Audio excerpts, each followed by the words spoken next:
as you sit here listening to me right now.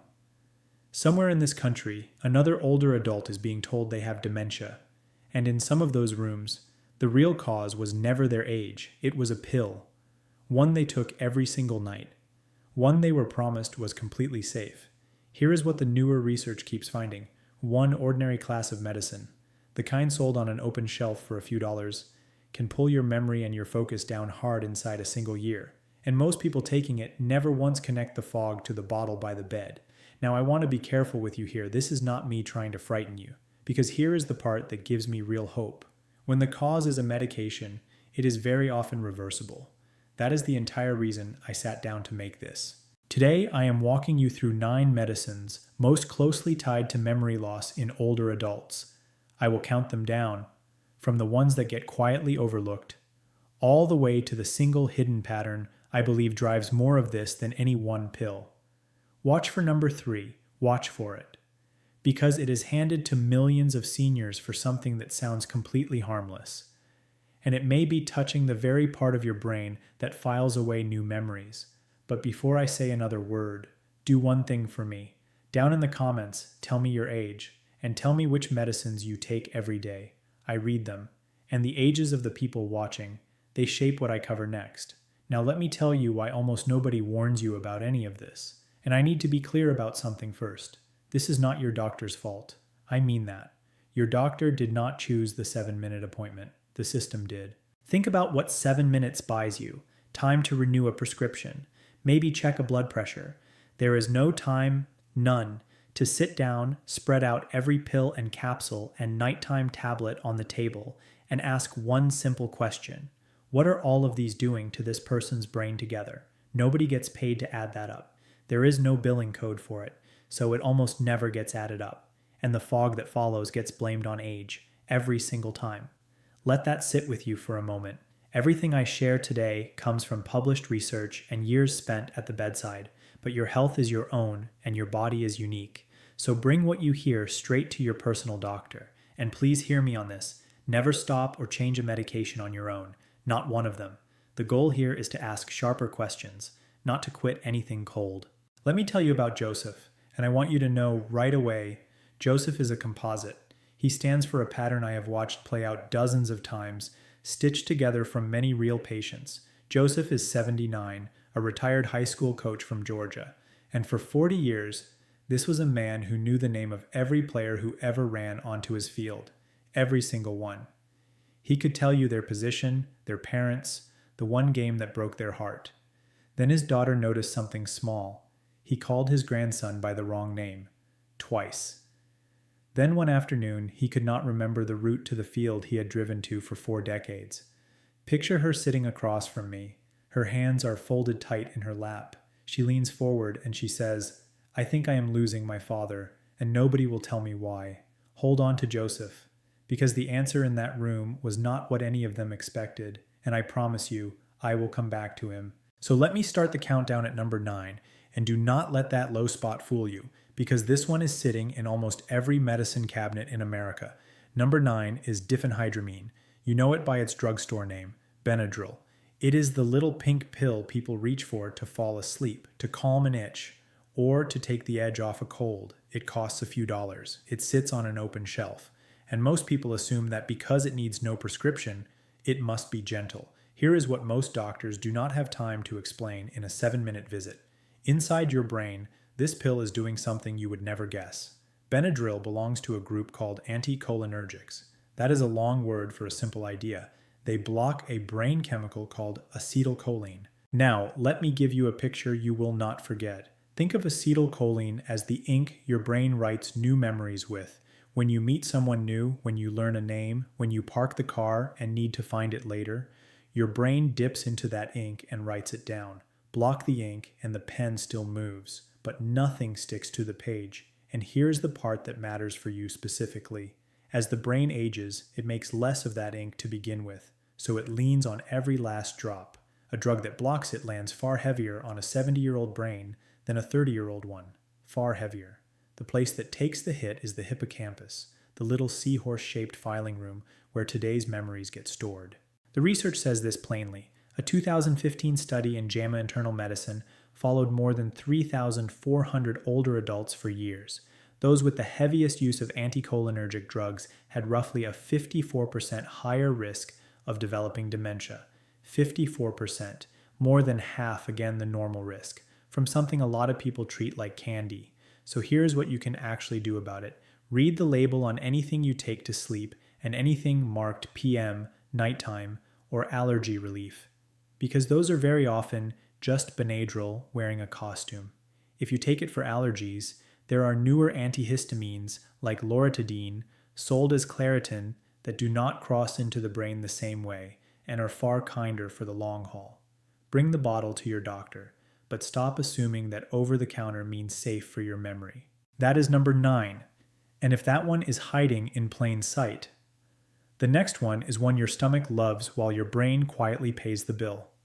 Number 8 is the proton pump inhibitors. The big names are omeprazole, sold as Prilosec, and esomeprazole, sold as Nexium. They shut down acid production in the stomach. They get handed out for heartburn, reflux, and that burning feeling after meals. And people stay on them for years, sometimes decades, because the moment they stop, the symptoms come roaring back, so it feels like the pill is the only thing holding the line. Now here is the piece you never hear at the pharmacy counter. Your stomach actually needs acid to pull certain nutrients out of your food. Chief among them is vitamin B12, which protects the wiring around your nerves in your brain. Turn the acid down far enough for long enough, and your B12 can quietly slide. So can magnesium. Starve the brain cells of those, and you get misfires. Confusion. Memory slips that can look exactly like early Alzheimer's, when the real cause is a nutrient your medicine has been blocking all along. Now I have to be straight with you here, because the science on this one is genuinely mixed.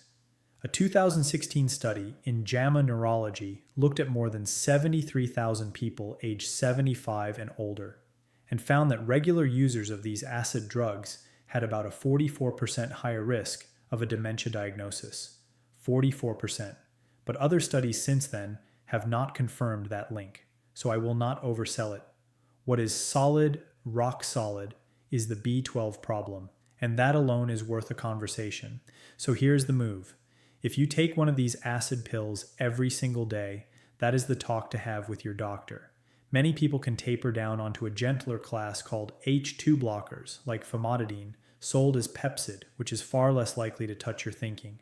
Ask about checking your B12 level too. The goal is the lowest dose for the shortest time, not a pill you swallow forever out of pure habit. Now, before I get to number 7, let me go back to Joseph for a moment. By the time his daughter brought him to me, she had a list going in a blue notebook she kept in her purse. Every strange moment. The wrong name. The missed exit. The night he put his keys in the freezer and swore he never touched them. She read me the list with her voice cracking, and at the very bottom she had written one line, underlined twice. Is this just what happens now? I told her the truth. Sometimes it is, but sometimes it is not. And in Joseph's case, I had a strong suspicion nobody had checked the one thing that matters most. Keep that in the back of your mind as I keep counting, because his story turns on it. Number 7 is a prescription for a problem most people would rather not say out loud. It is the bladder drugs, and the one to know by name is oxybutynin, sold as Ditropan. It is given to seniors who deal with a sudden, urgent need to reach the bathroom, the kind of overactive bladder that can reshape a whole day around where the nearest restroom is. The relief is real. The dignity it protects is real. But here is the catch. Oxybutynin works by blocking acetylcholine, the very same memory ink Benadryl blocks. And this one slips across into the brain especially easily and parks itself right where memories are made.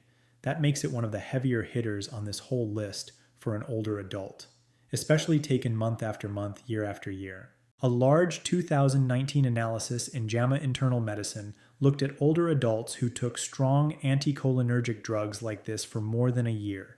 Their risk of dementia ran close to 50% higher, close to 1 in 2, and here is what troubles me most. Almost none of them were ever warned. They were told a pill would calm the bladder. Nobody mentioned it might be dimming the mind at the very same time. So what do you do if this is you? You do not choose between your bladder and your brain. That is the first thing. Newer drugs like mirabegron, sold as Myrbetriq, work through a completely different pathway and do not block acetylcholine at all. For a lot of older adults, they give the same control with far less risk to memory. Bring it up at your next visit. And please, do not stop oxybutynin on your own. Ask about switching. That brings me to number 6. And this one surprises almost everybody because it is one of the most prescribed medicines on the entire planet. Number 6 is statins. Names like simvastatin and atorvastatin, sold as Zocor and Lipitor. Now, I need to be crystal clear before I say one more word. Statins have saved millions of lives. Millions. By preventing heart attacks and strokes. This is not a case against them, and I am not the doctor who tells you your heart medicine is the enemy. It is not. What I want to give you is the half of the story that usually gets left out. Your brain is close to 60% fat, and it uses cholesterol to build the insulation wrapped around every nerve, so signals travel fast and clean. Lower cholesterol hard enough with a strong enough statin, and in theory you can leave the brain a little short on a raw material it uses. Now, is this settled science? No, and I will not pretend it is. Some studies have raised a concern about memory and focus in a small group of people. A 2012 safety review even led to a label note about it, but many large trials since then have been reassuring. So the honest picture is this. For most people, the heart protection clearly wins. For a small few, there may be some fog worth watching. Here's the useful part. Not every statin behaves the same in the brain. The ones that cross into brain tissue most easily are the ones most tied to complaints. Others, like pravastatin and rosuvastatin, do not cross as readily and are often considered gentler on thinking. So if you have been on a statin for years and you notice new fog creeping in, that is a real conversation about a lower dose or a different statin. It is never a reason to quietly stop a medicine that may be protecting your heart. Get the plan right with your doctor, never on your own. Let me pause for 1 second here. If this is helping you connect the dots, just tap the like button. It costs you nothing, and it genuinely helps this reach another senior who needs to hear it. And while you are down there, tell me how many prescriptions you are taking right now. Go ahead, I read every one. All right, back to the countdown. Number 5 is the benzodiazepines. Lorazepam, sold as Ativan, diazepam, sold as Valium, alprazolam, sold as Xanax. These are among the most commonly prescribed drugs in America for anxiety and for sleep. They work by boosting a calming signal in the brain called GABA, which turns down an overactive nervous system. At first, they feel like a rescue. The panic eases. The racing thoughts slow. Sleep finally comes. But bear with me for 60 seconds because over time the picture changes. A 2014 study in the British Medical Journal followed thousands of seniors and found that those who used these drugs for longer stretches had a higher risk of an Alzheimer's diagnosis down the road. The longer-acting ones, like diazepam, looked more concerning because they linger in the body and build up in fatty tissue, including the brain. Now again, researchers still argue about cause versus coincidence here, but the pattern showed up clearly enough that I pay close attention to it. What these drugs do is lay a soft chemical blanket over the whole brain. Learning slows, mental flexibility narrows. A lot of people describe a kind of emotional flatness, like they are moving through a fog and no longer feel entirely like themselves. And here's the cruelest part, the exit.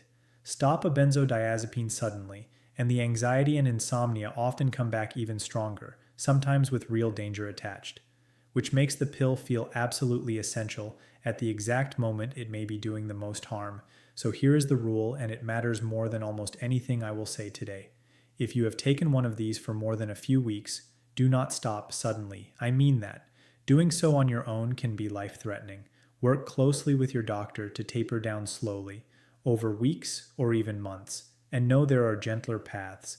Buspirone can ease anxiety without the mental clouding, and there is a specialized form of talk therapy for insomnia that can restore real sleep with no cost to the brain at all. Now, remember Joseph, here is where his story turns. When his daughter and I finally spread every one of his bottles across my desk, I counted them out for her, and I watched her face change. A nightly antihistamine for sleep, a bladder pill he had taken for 6 years, and an old nerve pain tablet a different doctor had started long ago and no one had revisited. 3 separate bottles, 3 different doctors. Not one of them ever sat in the same room, and all 3 were quietly reaching for the same memory ink. Nobody had ever added them up, because, like I told you at the start, nobody is paid to. Hold that thought, because Joseph is the living picture of number 1, and I will bring him home in a few minutes. Number 4 is a single medicine prescribed for 3 different problems, and it carries one of the heaviest hidden loads on this entire list. Number 4 is Amitriptyline, sold as Elavil. It is an older antidepressant still widely handed out today for nerve pain, for sleep trouble, and even to prevent migraines. That versatility is exactly why it spread so far. It looks like a pill that can do everything, but underneath, it is one of the most powerful anticholinergic drugs still in common use, which means it blocks acetylcholine hard. So hard that with long-term use, memory trouble stops being a rare side effect and starts to look almost expected. A 2015 study in JAMA Internal Medicine found that people with the heaviest long-term exposure to drugs like this had roughly a 54% greater risk of dementia, and almost none of them were ever told the pill could do that. They took it for sleep or for pain. Then words started slipping, focus thinned out, and they simply chalked it up to getting older. And it does not even take a big dose. A small nightly tablet, taken for years, can wear down your thinking without one obvious warning sign until real ground is already lost. So if you or someone you love takes amitriptyline, that is a conversation worth having soon. For nerve pain, options like duloxetine or gabapentin can bring similar relief without the same load on the brain. For sleep, melatonin or a very low dose of doxepin is far gentler on this pathway. Ask. Do not stop on your own, just ask. Now, number 3, the one I told you to watch for, because it is prescribed to millions of people for something that sounds completely harmless. Number 3 is paroxetine, sold as Paxil. It is one of the most widely prescribed members of a family of antidepressants called SSRIs, used for both depression and anxiety. On the surface, it looks like a modern, gentle option, far kinder than the older psychiatric drugs. But here's the detail almost nobody mentions. Paroxetine is the one SSRI in its family with strong anticholinergic activity. That single trait sets it apart from its cousins like sertraline and escitalopram, because it reaches for the very same acetylcholine system that nearly every other drug on this list has been disrupting. A 2021 review in a psychiatry journal looked at older adults on different SSRIs and found that paroxetine users showed measurable dips in short-term memory and attention within the first 12 months. And there is a painful irony buried in that. The pill is prescribed to steady the mind. Yet over time, it may chip away at the very clarity it was meant to protect. The fix here is refreshingly clear. In older adults, paroxetine is generally a drug worth avoiding when there is a good alternative. The American Geriatric Society placed it on what is called the Beers List, a formal catalog of medicines considered risky for seniors, and paroxetine sits there for exactly these reasons. If you take it, ask your doctor about switching to a gentler SSRI like sertraline or escitalopram, which do not carry the same concern. Again, never make that switch yourself. Now let me get back to Joseph, because his hardest stretch is the part people never see. Once the plan was set, the first 2 weeks were rough. I will not lie to you about that. Coming off that nightly sleep pill, his rest got worse before it got better. Day 4, his daughter messaged me. She wrote, "He is up half the night and he is frustrated and I am scared I made it worse." I told her what I will tell you. That rough patch is not the plan failing. That rough patch is the plan working. The brain is waking back up, and waking up is uncomfortable. Push through the window, I said. Give it 3 weeks. Hold on to that, and let me count you down to the 2 biggest ones. Number 2 is prescribed so quietly that many people taking it do not even know what kind of drug it is. And this one concerns me deeply, because many of them never knowingly agreed to take an antipsychotic. Number 2 is the antipsychotic medications, names like quetiapine, sold as Seroquel, and risperidone, sold as Risperdal. These were built and approved for serious conditions like schizophrenia and bipolar disorder. But today they are often prescribed off-label to older adults for sleep trouble, mild restlessness, or the agitation that can come with dementia itself.